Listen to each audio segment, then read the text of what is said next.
যে হাসপাতালটা এখন অব্যবহৃত অবস্থায় আছে এটা কিন্তু ফ্যাসিস্ট আমলে তৈরি করা হাসপাতাল। বিল উত্থাপনের পরে স্বাভাবিকভাবে মাঝখানে আমার বা কারো দাঁড়ানোর কথা না, এটাই স্বাভাবিক।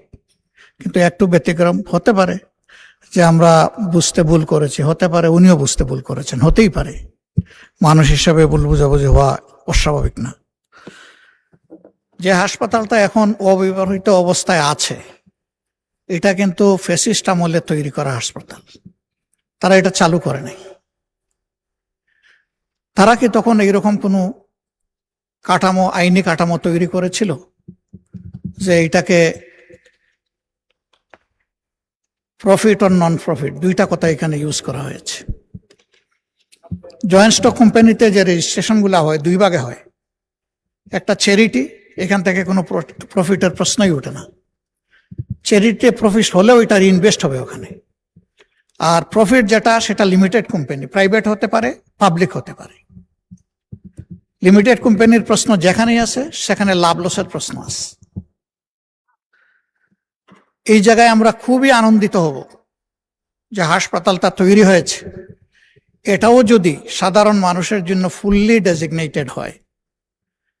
মাননীয় স্বাস্থ্যমন্ত্রী, আমি সম্মানের সাথেই বলতেছি, উনি বলছেন গরিবদেরও এখানে একটা স্টেক থাকবে।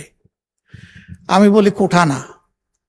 যেভাবে পিজি থেকে আজকে মেডিকেল বিশ্ববিদ্যালয় হয়েছে ক্রমান্বয়ে, এটাও তার অন্তর্ভুক্ত হয়ে একটা নতুন মডেল এই সরকার জনগণকে উপহার দেব। এবং এখানে 10% বা 90%-এর কোনো বিষয় না থাকুক, পুরাটাই সরকারের নিজস্ব অবস্থান থেকে করা হোক।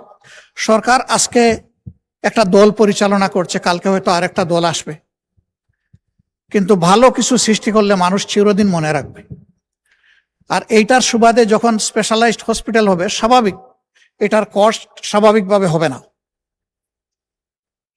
বিদেশের চেয়ে কম হলেও অনেক বেশি হবে কস্ট। বেসিক কস্ট তো আর কমাইতে পারবে না। তো এই জায়গায় গরিবরা আবার আনএফোর্ডে পড়ে যাবে, এফোর্ডেবল হবে না তাদের জন্য।